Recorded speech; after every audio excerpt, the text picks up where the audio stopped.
बदलते जायके के साथ लोग तेजी से मशरूम को आहार में शामिल कर रहे हैं। होटल्स तक सीमित रहने वाला मशरूम अब गांव तक अपनी पहुंच बना चुका है। मशरूम में vitamin B, potassium, copper, iron और सेलेनियम भरपूर मात्रा में होता है। मशरूम में मौजूद ये तत्व रोग प्रतिरोधक क्षमता को बढ़ाते हैं। मशरूम में विटामिन डी भी होता है जो हड्डियों को मजबूत बनाने में सहायक होता है। इसीलिए अपनी दिनचर्या में हम मशरूम को शामिल करते जा रहे हैं। क्या हो अगर मशरूम औषधीय हो, मतलब सोने पर सुहागा। जी हाँ, आज हम आपको ऐसी महिला मशरूम उत्पादक से मिलवाने जा रहे हैं जो कई तरह के औषधीय मशरूम का उत्पादन कर रही हैं और मशरूम के कई तरह के उत्पाद भी बना रही हैं। तो चलिए चलते हैं वहां जहां से भारत में मशरूम उत्पादन की यात्रा शुरू हुई थी, यानी पर्वतीय क्षेत्र उत्तराखंड। मशरूम उत्पादन की बारीकियां सिखाती ये हैं उत्तराखंड देहरादून की हिरेशा वर्मा जी, जो हिमालयन मशरूम क्वीन के नाम से जानी जाती है। एक छोटे से कदम से शुरू हुआ इनका ये सफर आज करोड़ों के टर्नओवर तक पहुंच चुका है। हिमाचल प्रदेश में मशरूम अनुसंधान निदेशालय से ट्रेनिंग लेने के बाद हैंजन इंटरनेशनल की स्थापना की। आज हिरेशा जी कई तरह के औषधीय मशरूम उगा रही हैं, जिसमें शिटाके और गेनोडर्मा मुख्य हैं। साथ ही मशरूम से कई तरह के उत्पाद भी तैयार कर रही हैं, जिसमें कुकीज, चॉकलेट, अचार, नगेट्स, सूप, प्रोटीन पाउडर, चाय, कॉफी और सॉस शामिल है। जैसा कि हमने बताया कि ये औषधीय गुणों से भरपूर मशरूम है, तो हिरेशा जी इससे कुछ मेडिसिनल प्रोडक्ट भी तैयार कर रही हैं, जो कैंसर रोगी वायरल के खिलाफ एंटीऑक्सीडेंट में सहायक है। औषधीय मशरूम यानी मेडिसिनल मशरूम की खेती करते हैं। इसमें हम shiitake, ganoderma, lion's mane, turkey tail, cordyceps, maitake, इन सारी मशरूम्स को हम लोग उगाते हैं यहाँ पर, और इसके ही वैल्यू एडेड प्रोडक्ट्स भी बनाते हैं। जैसे फंक्शनल फूड है, जैसे कि मशरूम जिंजर एल है, mushroom T, coffee, cookies, chocolate, marmalade, protein bar, shiitake mushroom की सॉस, जैम एक्सेट्रा। और इसी के हम न्यूट्रास्यूटिकल्स यानी डाइटरी सप्लीमेंट्स भी बनाते हैं, जैसे कि कैप्सूल्स, इन सारी मशरूम्स की कैप्सूल्स, टिंचर्स और एक्सट्रैक्ट पाउडर्स हैं, जो कि हेल्थ एंड वेलनेस सेक्टर को हम डील करते हैं। और ये सारी मशरूम्स जो होती हैं, जो मेडिसिनल मशरूम, जैसे कि नाम आप जानते हैं मेडिसिनल है, तो ये सारी anti cancer, anti viral, anti inflammatory और एंटी ऑक्सीडेंट होती हैं। Very rich source of protein and vitamin D2 होता है। विटामिन D2 आपको खाली सूरज में मिलता है, सूरज के बाद खाली इन्हीं मशरूम्स में विटामिन D2 होता है। लेकिन ये सफर शुरू कैसे हुआ? IT सेक्टर में सेवाएं देने वाली हिरेशा जी मशरूम के क्षेत्र में कैसे आईं? आइए जानते हैं मशरूम के इस सफर के पीछे की कहानी, उन्हीं की जुबानी।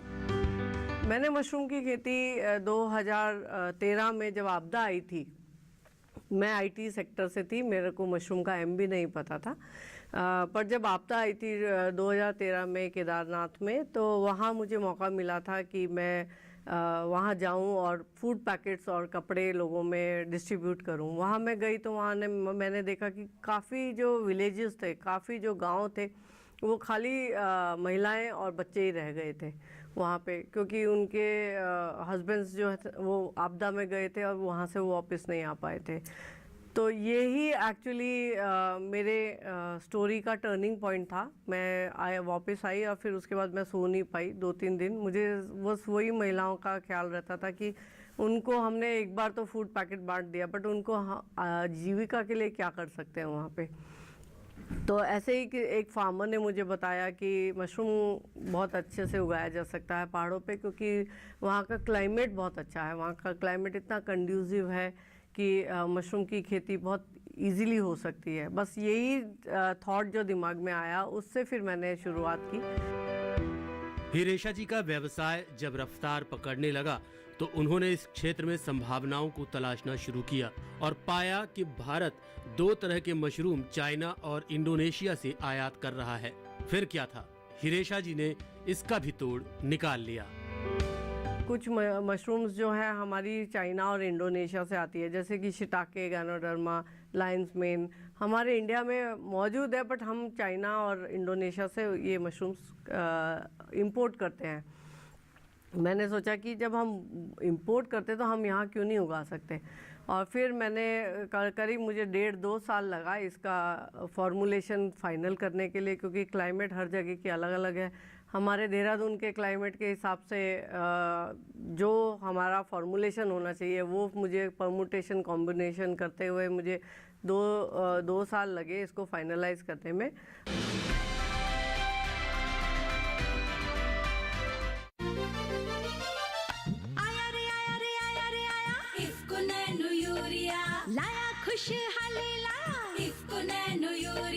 पेश है किसानों के लिए दुनिया का पहला तरल nano urea IFFCO nano urea. अब खेती की लागत कम, आधा लीटर बोतल में 1 बोरी यूरिया का दम। IFFCO nano urea, IFFCO nano urea. साफ जल समृद्ध माटी, इफ्को नैनो यूरिया से पर्यावरण सुरक्षित होगा, इफ्को नैनो यूरिया से फसलों की पैदावार बढ़ेगी, सुख समृद्धि और बढ़ेगी, ज्यादा लाभ मिले किसान को ये तकनीक लाया रे। इफ्को का सर्वोत्तम उत्पाद देखो आया है, इफ्को नैनो यूरिया किसान के दिल पर छाया है। आया रे आया रे आया रे आया, इफ्को नैनो यूरिया लाया खुशहाली लाया, इफ्को नैनो यूरिया।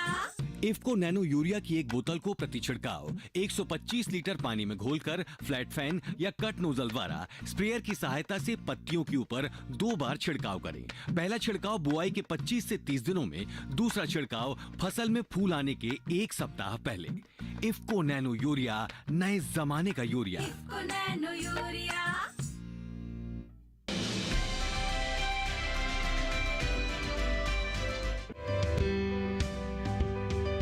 मशरूम उत्पादन की सबसे अच्छी बात यह है कि इसमें फसल अवशेषों का बेहतर इस्तेमाल हो जाता है। शिटाके मशरूम को उगाने के लिए किन बातों का ध्यान रखा जाता है, आइए जानते हैं। ये हमारे शिटाके मशरूम के सबस्ट्रेट बैग है, और ये सॉडस्ट और चोकर वगैरह सब मिला के फिर करते हैं। इसका प्रोसीजर ये है कि हम पहले सॉडस्ट छानते हैं, उसके बाद उसको सोक करते हैं, उसको 12 घंटे तक उसको भिगो के रखते हैं, और फिर अगले दिन उसमें चोकर और दूसरी चीज़ें डाल के एक फार्मूला तैयार करके, और उसके बाद उसको बैग्स को भरते हैं। जैसे कि आप देख रहे हैं पीछे बैग भरे जा रहे हैं। उसके बाद उसको भर के और उसमें नेक रिंग लगाते हैं और कॉटन लगा के और उसको स्टेरलाइज करते हैं। स्टेरलाइजेशन करीब 3 घंटे के लिए करते हैं 121 डिग्री पे, और इसका LBS 22 LBS पे इसको 3 घंटे तक हम स्टेरलाइज करते हैं। स्टेरलाइज करने के बाद उसको ठंडे होने के लिए 1 दिन रख देते हैं। ठंडा जब हो जाते हैं बैग्स, उसके बाद उसमें हम स्पॉन डालते हैं, स्पॉनिंग करते हैं। स्पॉन डाल के फिर वो बैग ग्रोइंग रूम में जाते हैं, इंक्यूबेशन रूम्स में जाते हैं, जहाँ फिर वो 2 महीने के लिए इंक्यूबेट होते हैं। इंक्यूबेट के बाद जब वो फ्रूटिंग रेडी हो जाते हैं तब उनको ग्रोइंग फ्रूटिंग रूम्स में शिफ्ट किया जाता है, और फिर उसमें वहाँ से फिर हम मशरूम लेते हैं इनसे। यहाँ पर आपने देखा कि मशरूम कल्टीवेशन होती है मेडिसिनल, एक्जॉटिक, और यहाँ पे जैसा आप देख रहे हैं ऑयस्टर मशरूम लग रहा है। मैं यहाँ पे प्लांट मैनेजर हूँ और मैं ही यहाँ पे सारी चीज़ें मैनेज करता हूँ। काफ़ी डायनामिक प्रोसेस है ये। मशरूम कल्टीवेशन में सबसे इम्पॉर्टेंट टाइमिंग की रहती है, यानी we have to recognise the stages then act accordingly.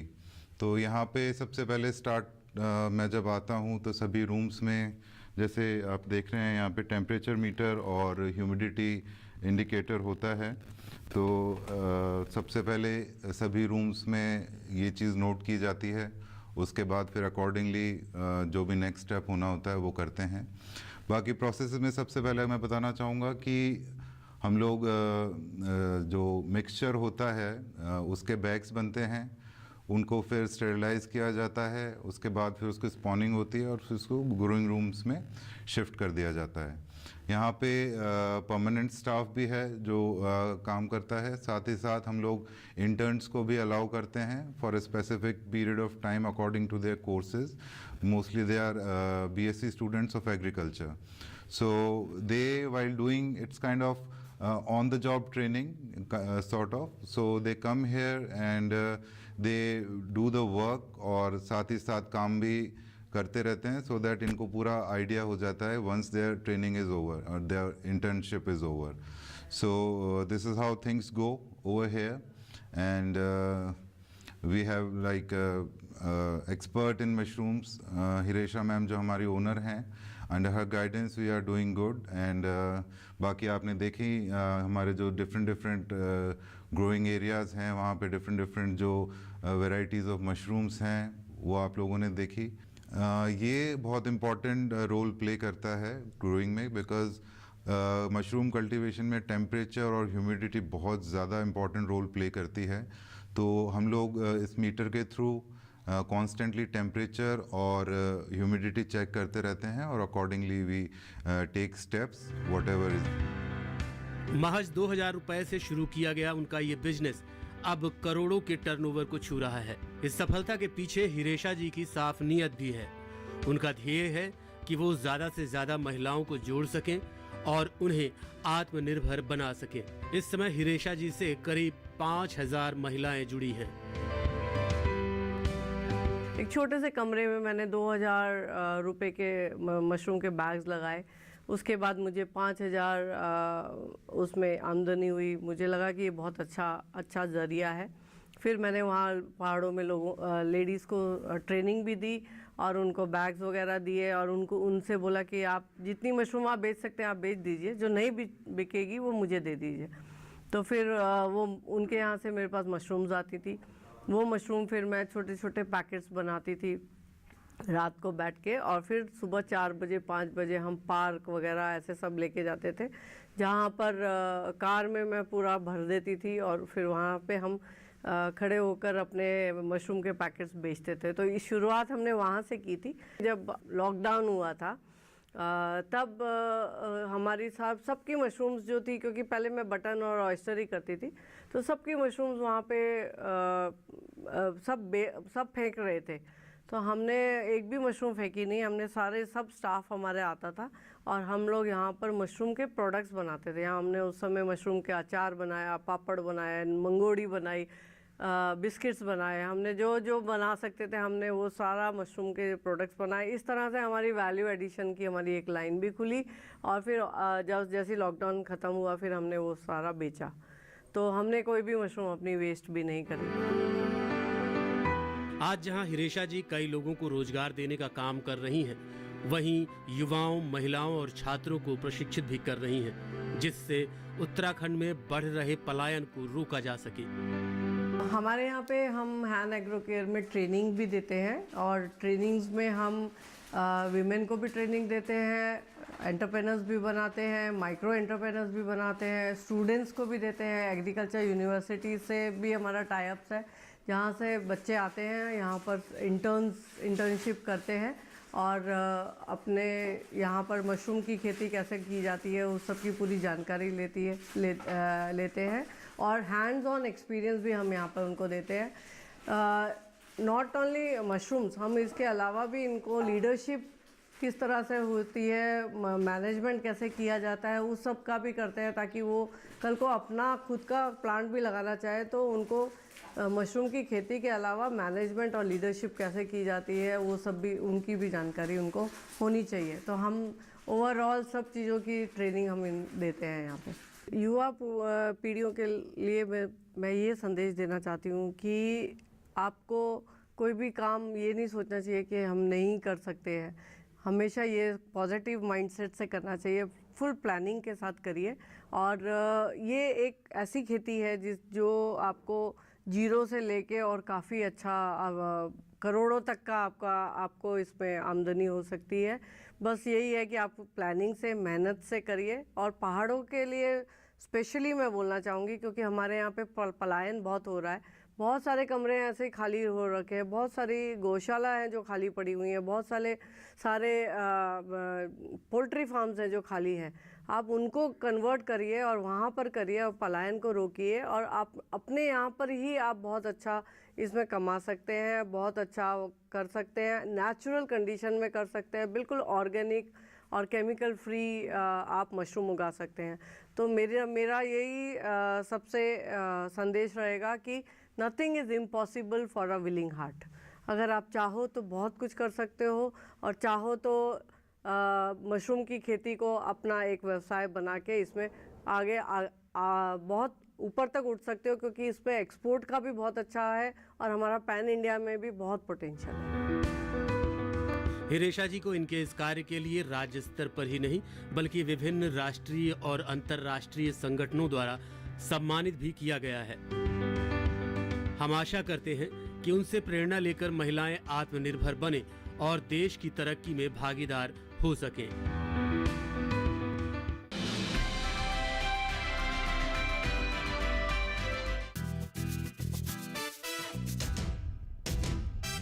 बहुत आसान है।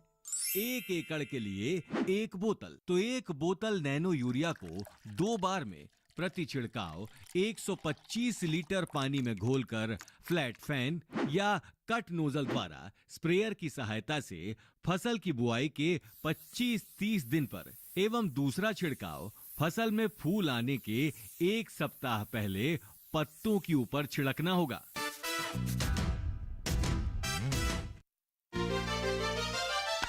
आया रे आया रे आया रे आया, इफ्को नैनो यूरिया, लाया खुशहाली लाया। IFFCO nano urea.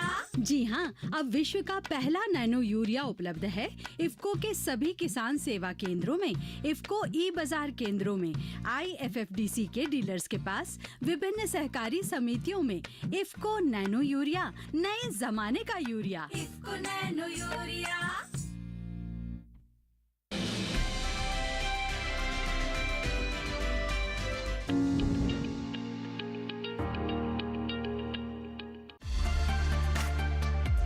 नए नए इनोवेशन भारत में तरक्की के द्वार तो खोल ही रहे हैं, साथ ही कई समस्याओं का समाधान भी लेकर आ रहे हैं। जैसे हिमाचल प्रदेश में देव भारद्वाज की ही बात कर ले। देव द्वारा बनाए गए 2 बेहतरीन स्प्रे फसलों में शानदार परिणाम देने में सहायक सिद्ध हो रहे हैं। चांगो और हांगो ऐसे जैविक उत्पाद हैं जो सेब और गुठली वाले फलों की बागवानी में आने वाली तमाम समस्याओं को दूर करने में सक्षम है। लेकिन इस कॉन्सेप्ट की शुरुआत कैसे हुई, आइए जानने के लिए चलते हैं उत्पाद के पीछे की कहानी जानने। मैं 2010 तक गुड़गांव में IT सेक्टर में काम किया करता था। 2010 में मैंने अपनी जॉब छोड़ी, और जॉब छोड़ने के बाद जो है हमने 2 दोस्तों ने जो है एक स्टार्टअप शुरू किया जिसका नाम था kisanmanch.com। तो kisanmanch.com में हम लोग किसानों की एक ऐसी ज़रूरत को पूरा कर रहे थे जो उनके लिए जो है लोकल मार्केट में प्रोडक्ट उस टाइम अवेलेबल नहीं होते थे। तो वो हमने 2019 तक शुरू किया, और इस दौरान जो है मैं हिमाचल प्रदेश ही नहीं बल्कि हिंदुस्तान के लगभग शायद ही कोई ऐसा ज़िला रहा होगा जहाँ मैंने ट्रैवल नहीं किया। बहुत सारे किसानों से मिला मैं, और किसानों से जब मैं मिलता था तो मुझे बहुत सारी समस्याओं का पता चलता था कि उनकी जो है क्या क्या उनकी प्रॉब्लम्स हैं। ऐसे ही जो है जब मैं हिमाचल प्रदेश में सेब फसल के ऊपर काम कर रहा था, तो मैं शायद ही कोई ऐसा गांव होगा हिमाचल प्रदेश में जहां मैं नहीं गया हूं, जहां मैं फार्मर्स के साथ नहीं मिला। तो मुझे पता चला कि हमारे यहाँ पे एक तो प्रोडक्शन बहुत कम हो रहा है, प्रोडक्शन के अलावा जो है सेब का जो साइज़ वो नहीं बनता है, फूलों की सेटिंग जो फूल जो है एकदम से नहीं आते हैं बगीचों में, और इसके अलावा जो है उसका साइज़ अच्छा नहीं बनता सेब का।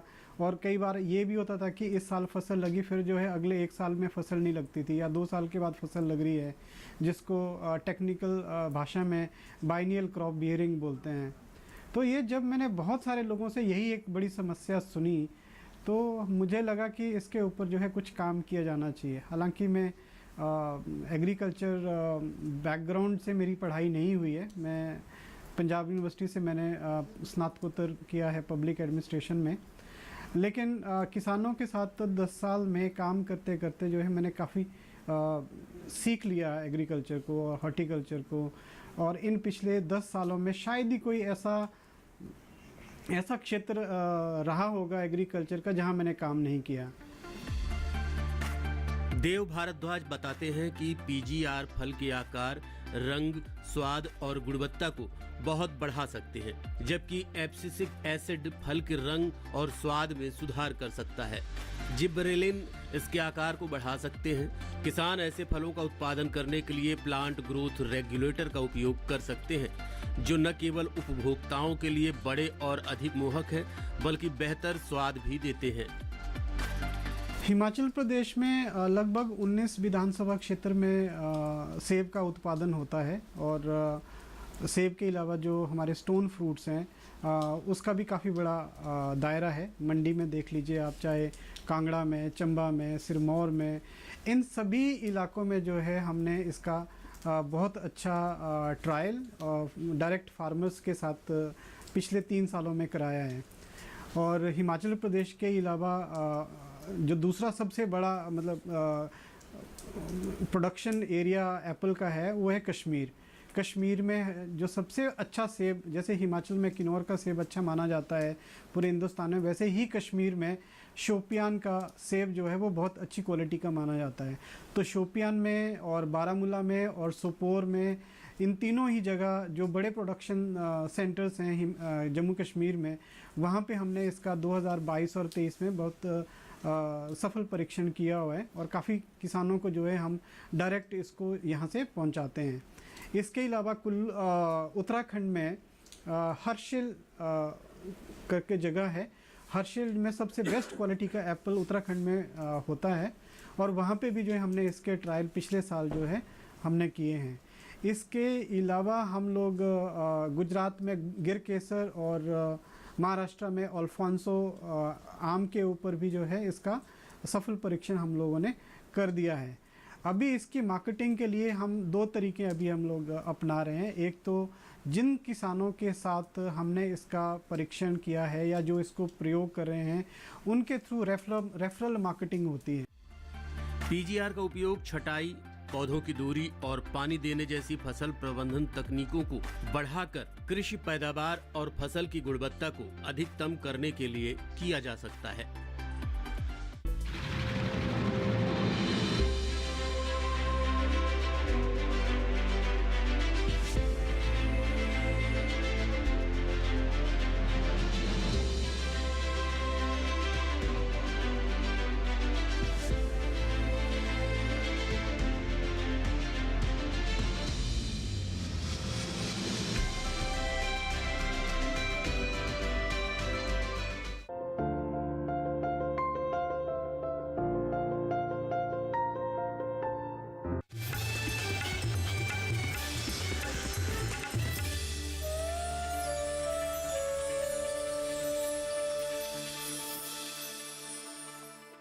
गिद्धराज, हम सबका प्रणाम स्वीकार करें।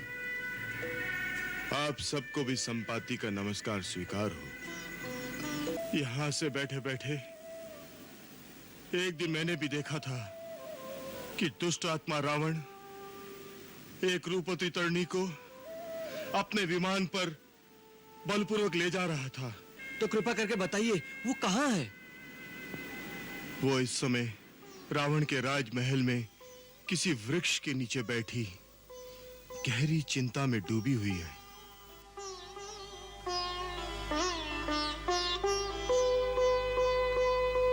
रामायण प्रतिदिन शाम 6 बजे, पुनः प्रसारण दोपहर 12 बजे डीडी नेशनल पर।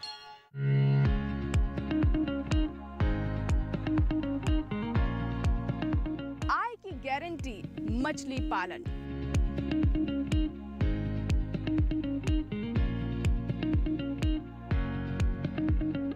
नई तकनीक से होगा विकास।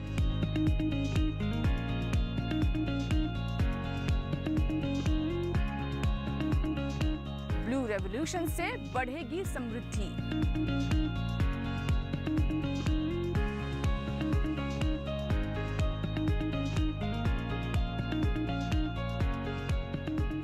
देखिए इस बार का कृषि विशेष। देश के दक्षिणी राज्य तमिलनाडु से आय की गारंटी मछली पालन। दूरदर्शन किसान पर शनिवार शाम 7 बजे, पुनः प्रसारण अगले दिन सुबह 7 बजे सिर्फ दूरदर्शन किसान पर। मैंने ज्योति स्वयं सहायता समूह में भाग लिया। मैं सचिव पद पर हूँ। वहाँ योगी जी ने जो पैसे डाले थे उससे हमने अपने लड्डू गोपाल जी की ड्रेसें बनाई और हैंडीक्राफ्ट का काम करा है। उससे मुझे 40,000 का महीने में फ़ायदा हुआ है। तो इसलिए मैं तहे दिल से योगी जी और मोदी जी को धन्यवाद देती हूँ। बच्चे को राजा बना दिया। ये सब अंग्रेजों ने अपने फायदे के लिए किया है। आपके राज्य को हैदराबाद के पास गिरवी रखा गया है। You cannot cancel it. I won't give permission. ना, वो परमिशन नहीं मांगतो। I am only informing you.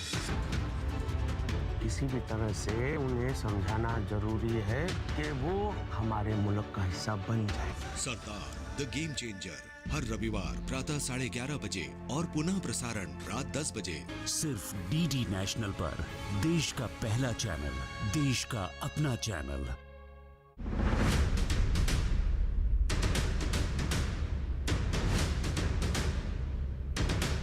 आज पूरी टीम हमारी पहुंची है अजमेर। हमारे किसानों की जिंदगी में कैसे मसाले बदलाव लाते हैं और कैसे वो खेती कर पाते हैं, इन सब चीजों के बारे में आज उनसे जानेंगे।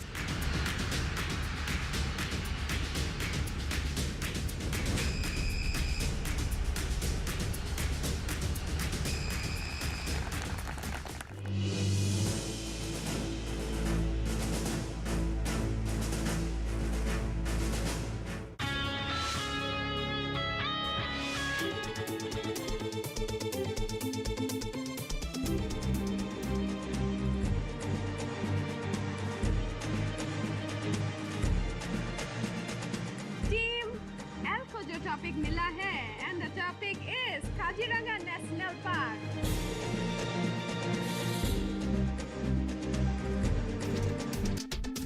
नो योर नेचर शनिवार और रविवार शाम 4 बजे सिर्फ डीडी नेशनल पर। देश का पहला चैनल, देश का अपना चैनल। रंग बिरंगे रंगों की बहार का ये उत्सव है होली के त्योहार का। जब बिखरेंगे फूलों के रंग, सुर्ख लाल रंग से जगेगी नई उमंग। प्राकृतिक रंगों की खुशबू से महकेंगी फिजाएं। किसानों को होली की शुभकामनाएं। देखिए दूरदर्शन किसान पर मंडी खबर होली स्पेशल सोमवार 25 मार्च सुबह 8 बजे, पुनः प्रसारण शाम 5 बजे।